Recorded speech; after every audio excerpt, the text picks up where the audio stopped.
One of the ways that we've used the data is to get funding for technology.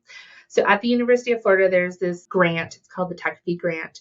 It's student tech fees that you're able to apply, write a proposal about how you would use it, and then get some funding to onboard new technology. So as I mentioned, one of our top gateway service is Focus 2, which is this technology, obviously.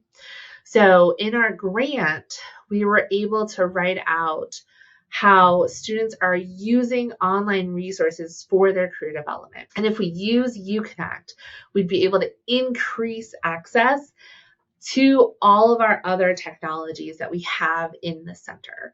And I've offered for students by removing barriers and having it all in one place. So we used our data of how many Focus 2 users we have, how many students are engaging with the center on average, how many staff members we have, how that looks like in a one-on-one appointment situation.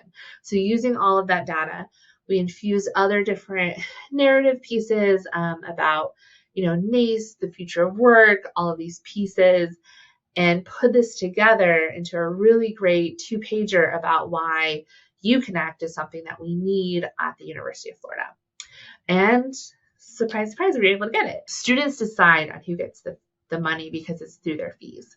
So there's a committee, and they told us that they loved all the different data points we put in there, and then they loved the labor market data add-on that we talked about in there because that gives them more data at their fingertips and it gives them more information.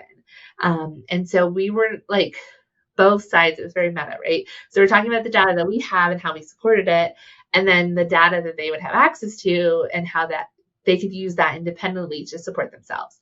And so all of that kind of put together was a really great narrative, a beautiful narrative that students really latched onto.